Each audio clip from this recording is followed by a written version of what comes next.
Hello folks, this is Spoon TV and I'm Sylvester Chidople. We are coming to you live from the grounds of the Executive Mansion. In the palace of the Executive Mansion on this December 12th day of the year 2024 at about this time. Our regular press briefings on Friday it's not happening on tomorrow, so based on that, that's why we're coming to you on this day.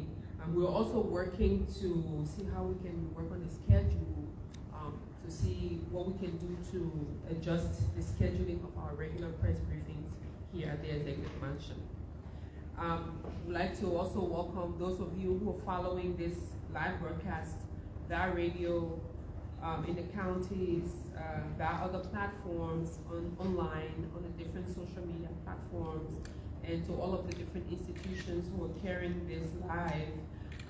Additionally, we'd like to welcome our followings who are there in the diaspora following this live broadcast. So welcome again. It has been a very busy week for the president, as always.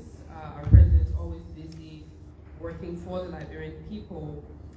The beginning of this week and even the ending of last week, where he had gone to Monrovia County to launch and speak, and as well open the National Agriculture Fair at the BWI campus to encourage farmers from all parts of Liberia to really look at our whole goal of this arrest agenda that's focusing on agriculture and inspiring agriculturists, farmers, but also partners and investors who are interested in the agriculture sector, and to see how we Liberians can look to working to feed ourselves. And we have a very ambitious agriculture agenda that culminated into what is termed as Liberians Feed Yourself, a huge booklet that covers the plan for this administration on the agricultural aspect.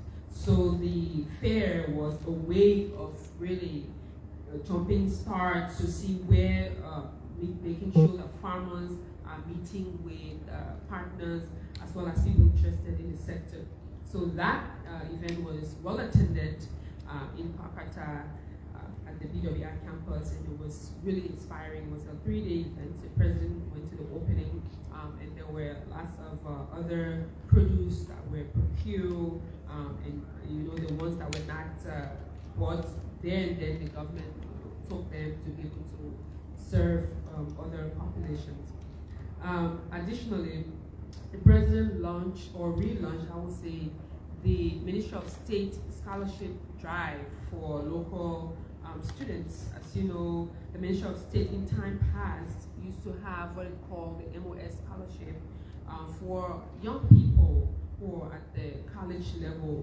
So this year, the president launched the activity there at the SKE, where the intent is to ensure that about over 400 students' tuition are paid, and it has a grade point requirement of 3.0, and those who have some other needs, and then there's a 3.7 GPA requirement. And that process was launched, and there's also a component that has to do with community service. So it's not just the academic aspect where you just get your tuition paid. And this is intending to ensure that this happens every year and is recurrent. And the expectation is that the students who are going to be or who are on that scholarship will maintain a certain grade point average to be able to remain fully covered during the course of their studies. Additionally, the president recently appointed the National Youth Advisory Council. These are young people who are going to be working with the Office of the President to be highlight to really work along with the Ministry of Youth and Sport and sectors that are dealing with young people to advise the president, to highlight the challenges, to talk about where we are on the issue of the young people, so that the president can take specific actions on those. And the meeting was held at the rehab office, a very successful meeting. and the young people were very, very excited to get engaged and to continue the advocacy effort at that level. So the advisory council members are expected to really work really, really hard to advise appropriately the president on what he intends to do for the young people. On Saturday, the president will head the Liberian delegation to the 66th ordinary session of the ECOWAS Authority and Head of States and Government that will be taking place in Abuja, Nigeria. The president will leave here on Saturday, and the delegation will return on Monday. And members of the president's delegation, in addition to the president, who will be accompanying His Excellency on this visit to Abuja, include the Foreign Minister, Honorable Sarah Beslo-Yanti, the Minister of Finance and Urban Planning, Honorable Augustine Kwenyi-Dafuan, the Minister of National Defense, Honorable Geraldine George, the National Security Advisor, Honorable Kofi Woods, the Economic Advisor, Mr. Molly Kamara, Honorable Molly Kamara, the Head of the National Port Authority, Honorable Sekou Dukle, and the Head of the Liberia Petroleum Refining Company, Honorable Amos Sweat. These are members of the President's official delegation, and as always, as you know, when the President travels, he travels with other members of his delegation, including his assistant on communications, media, protocol, and whatnot. So there are others who will be accompanying the President as well.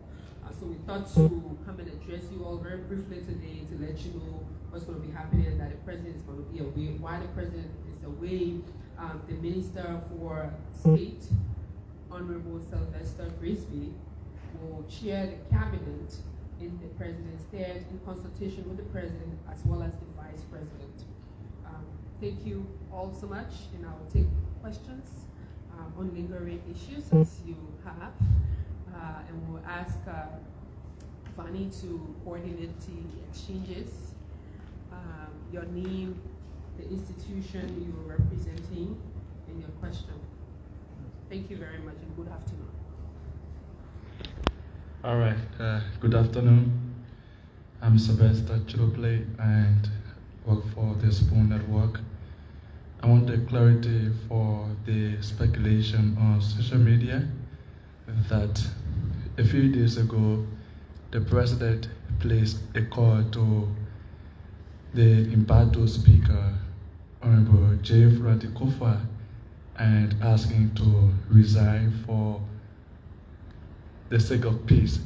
Can you confirm this information if the president ever called the Imbato speaker to resign?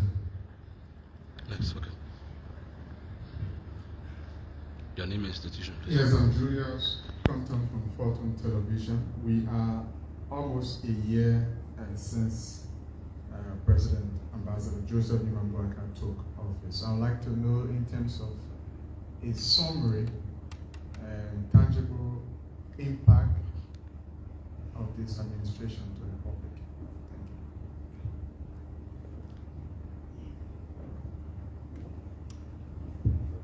you. Well, my name is Monrovia and I work for T5 Liberian Political Newspaper.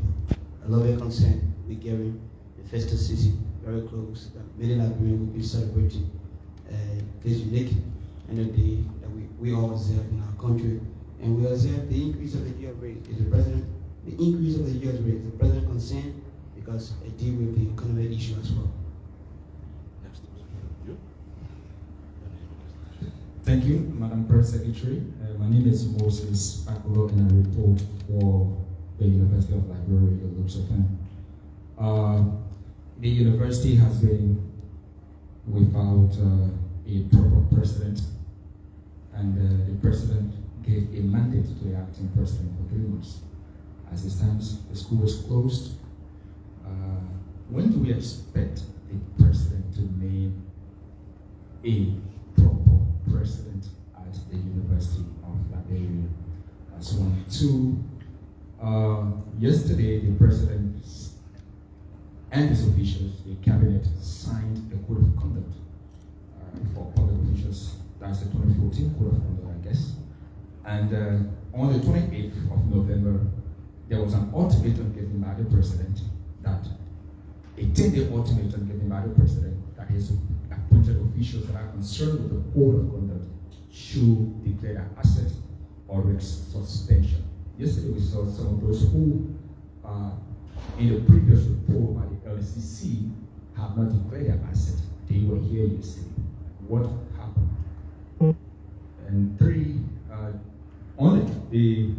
a couple of weeks back, in a month, you were asked as to whether the president has a project. And if I quote you indirectly, you said, if there is a project by the president, it will be made known.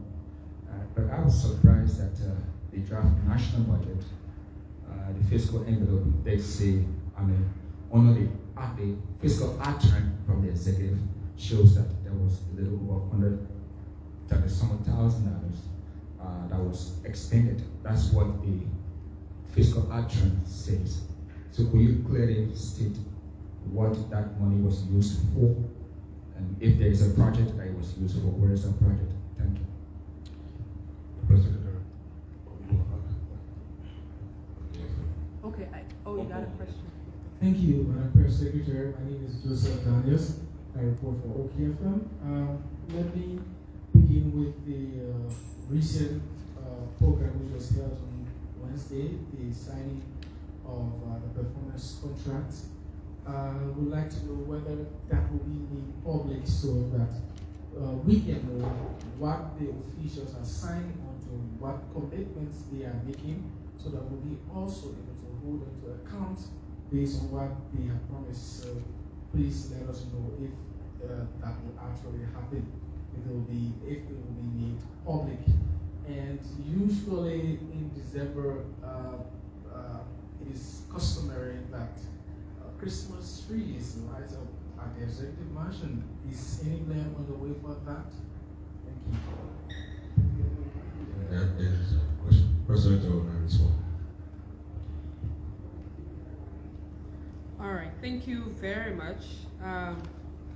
I will start with the last question from Joseph on the Christmas lighting. Yes, there's a planned ceremony for the Christmas tree lighting ceremony that normally happens. It's a tradition, and the president will definitely follow the tradition. And I'm sure you've seen, I don't know if you have passed the executive mansion or even around the city, I'm sure you've seen semblance of the Christmas lights around. I hope maybe, I'm sure you can be in the street sometime about 7 o'clock. I'm sure, I don't think you go home very early, but so when you passengers come around to be able to just glimpse at the lights around. On the second question around the commitment, the performance contract, whether it's going to be made public. Well, I mean, the essence of the performance contract was to hold the public officials, especially from the presidency, that you have hired through appointment of officials of your administration to be able to lead a specific sector. So that contract is between the president and the officials of government. But I can tell you the overall interest of the contract is to make sure that the officials achieve what they outline as their plan to implement the programs as outlined by the arrested agenda. So if, for example, a minister in this particular sector says that by the end of this year, I'm going to make sure that we have X, Y, Z happening in this sector. Let's take the most important thing, a lot of things on Liberia's mind, the roads. Say Minister of Public Works signs his performance contract.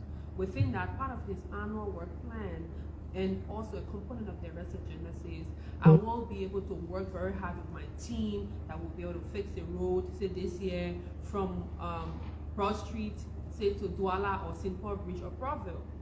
So by the end of that quarter, it's part of the performance contract. If you say this is what you expected to do, so that engagement is with the hiring authority, that is the president, who that these ministers work at his will and pleasure.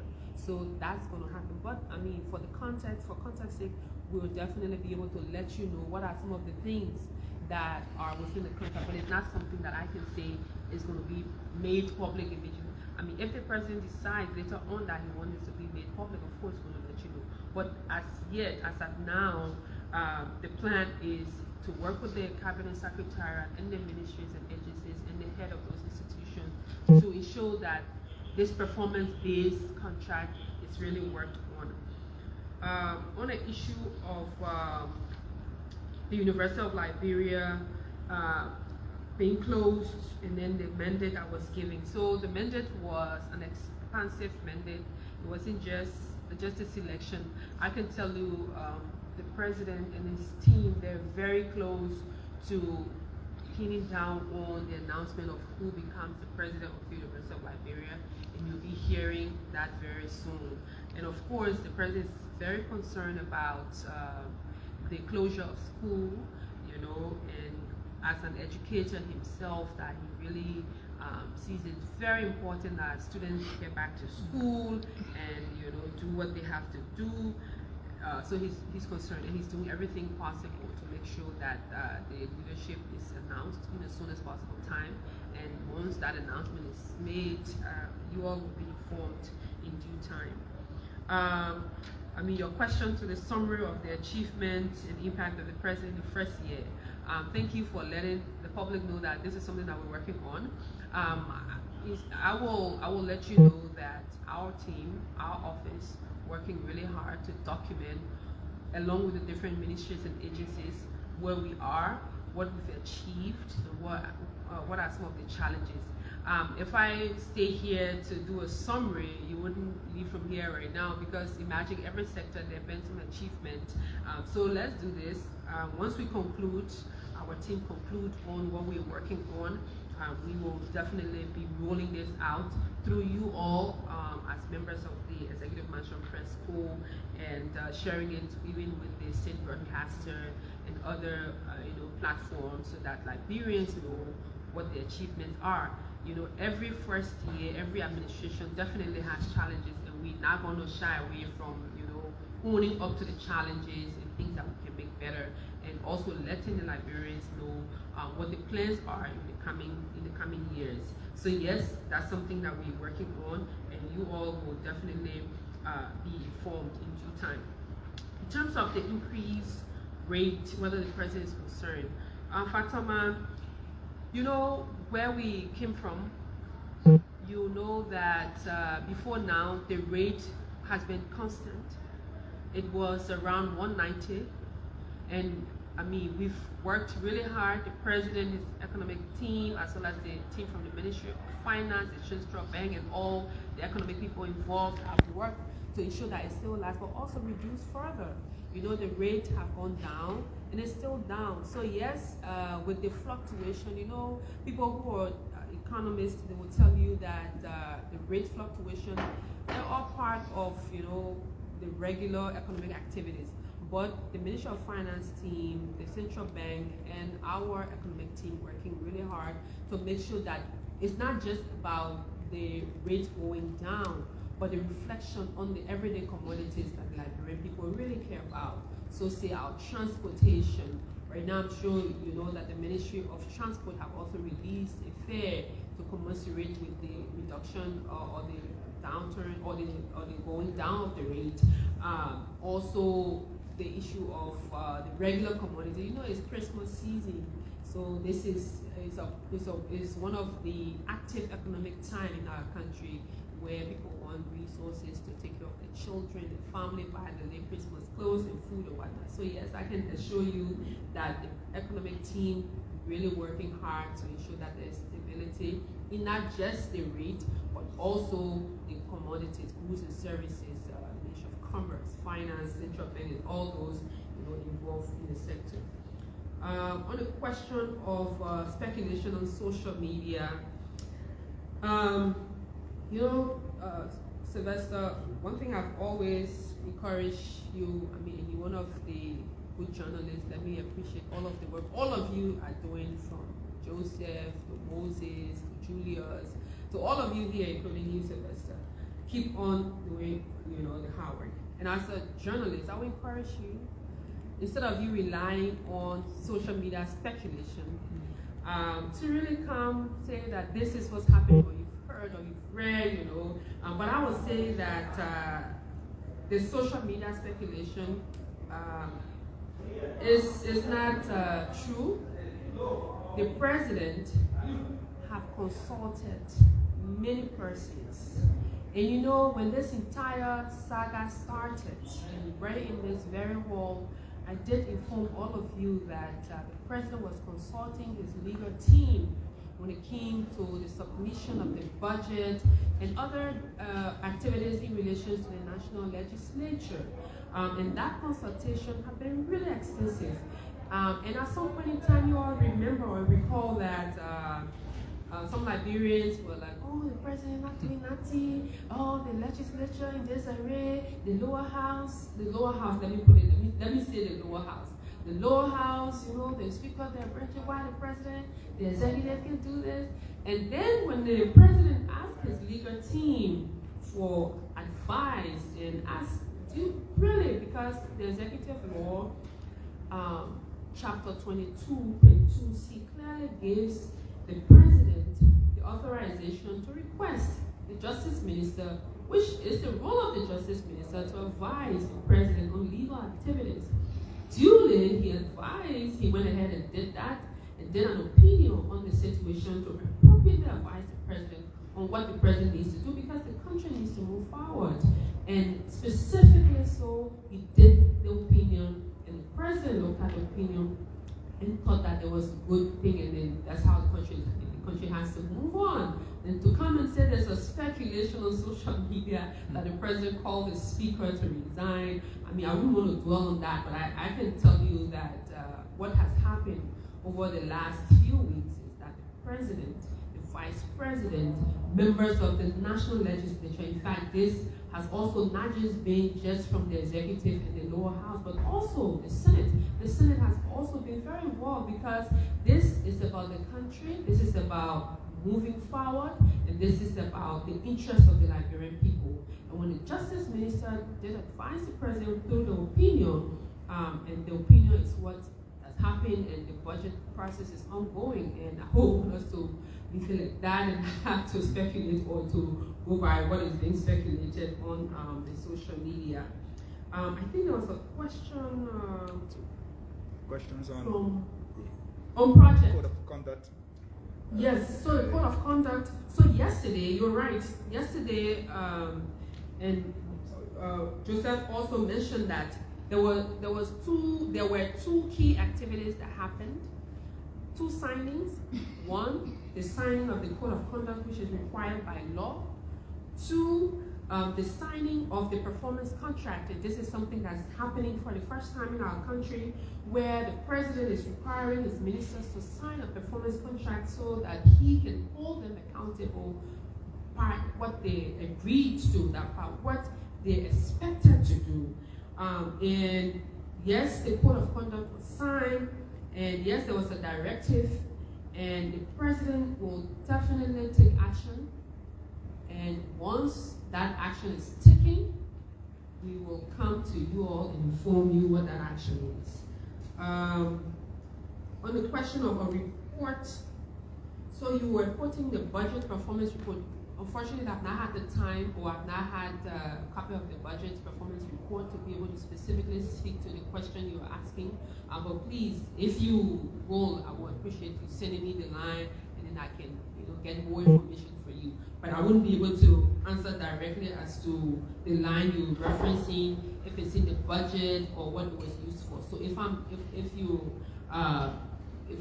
have an appreciation of what that is, I'll be able to give you answer directly.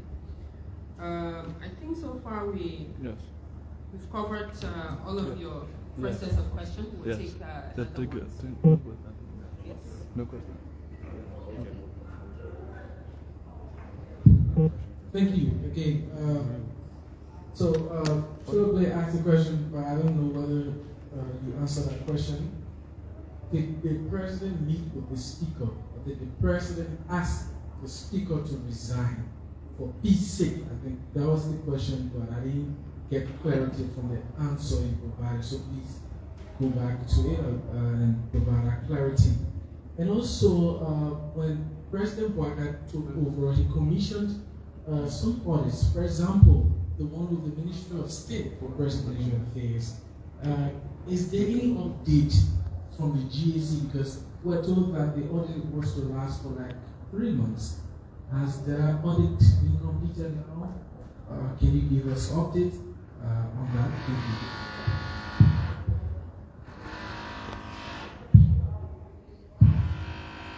Yeah, Moses again. Sorry for that. So just a follow-up to the president's trip. I realized that the things that are on the trip seems to be strategically picked up. What is the president carrying this time to ECOWAS summit? What message do you expect the president to give to ECOWAS on behalf of Liberia amidst the political turmoil at the House of Representatives, to the point that the ECOWAS trying to intervene, but the impact of the What is the president carrying this time? One second, I'm hearing some feedback. Looks like there's some construction work happening. Forget the feedback. I hope I got all of your questions, Moses. You were asking about what message the president is taking to ECOWAS, right? Yes. Okay. Thank you. So to your question specifically, the president did not call the speaker to say, Mr. Speaker, resign for peace sake. I just explained to you what the president has done. The president will not just interfere in that way. The president is a law-abiding leader. He respects procedures and activities leading to what needs to happen.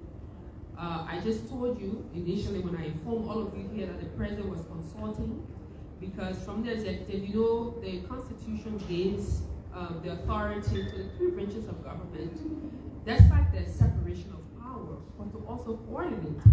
That's why the budget goes to the legislature for passage before the president can act on it to implement the budget. That's why they're coordinating. So that aspect, when there are issues within one branch of government, the president will not take a phone to call someone within that branch and say, take this action. Their procedures and processes as laid down by the Constitution and other laws of our country. And that is exactly what the president followed. On the issue of, because the major issue was, how do we move forward if the legislature is in this form of impasse? The president, the executive has to move. The Liberian people looking up to the president, up to the government to move. The country can be held hostage.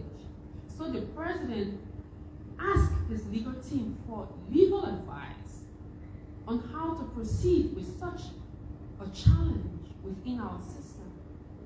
And the legal team advised the president through the justice minister, because there have been a couple of advice proceeding through that means. Like I said, the president has had several consultative meetings with everyone. But at no time the president will take a phone to say, Mr. Speaker, for peace sake, or resign or leave or this or that. Those are all speculation. As someone said, yeah, they were speculations. And we don't run the government, or we don't, inform public based on speculation. But the actuality is that the president used the legal means, asked for advice from his legal team, they provided the legal advice, and that's how he's proceeding. On the question of the audit, yes, there have been a number of audits happening, and audits will take time. Audit is a process, and there are different forms of audits. There's system audit, there are institutional audit, there are full audits, they're different. And yes, in fact, specifically with the reference to the executive mansion, based on some of the audit report, actions have been taken. For example, remember or you recall on the payroll handling scandal or situation that happened, where there were people who I mean, there were bloated payroll, there were more people on supplementary payroll that the government or the executive mansion couldn't, hold or keep them. An assessment was done. Those who were supposed to leave that program, that payroll system was ended because the government couldn't, continue on that. And also with the suspension and dismissal that also happened here. So yes, actions have been taken based upon those audits, and there are others of other institutions that also have been reviewed. There are other active audits that are still ongoing. So audit is a continuous process, and as we go along, actions will be taken, and as the president takes actions, we will definitely let all of you know. To Moses' question as to what message is the president taking to ECOWAS. As you know, the region is in a challenging place with security situation, and even with our country, the current legislative challenges.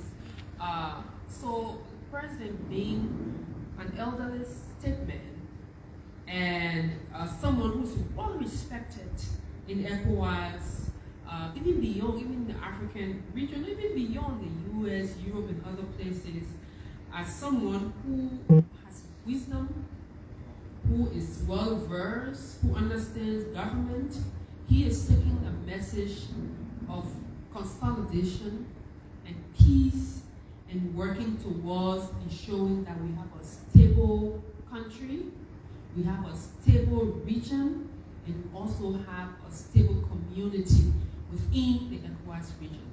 Interestingly, he's also going to be talking about his visitation to Sierra Leone.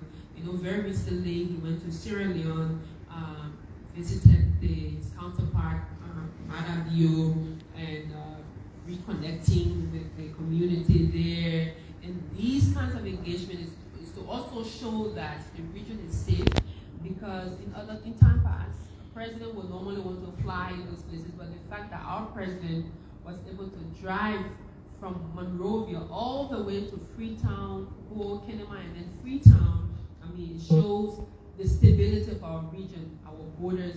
Despite the challenges, we're still working very hard to strengthen and maintain the peace that we have. So he's taking that message of unity, togetherness, and oneness in a stronger ECOWAS region.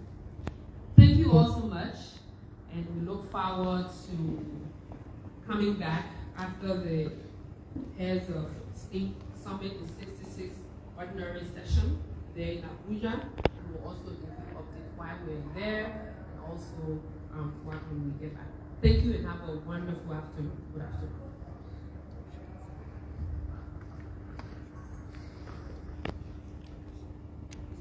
Thank you for following.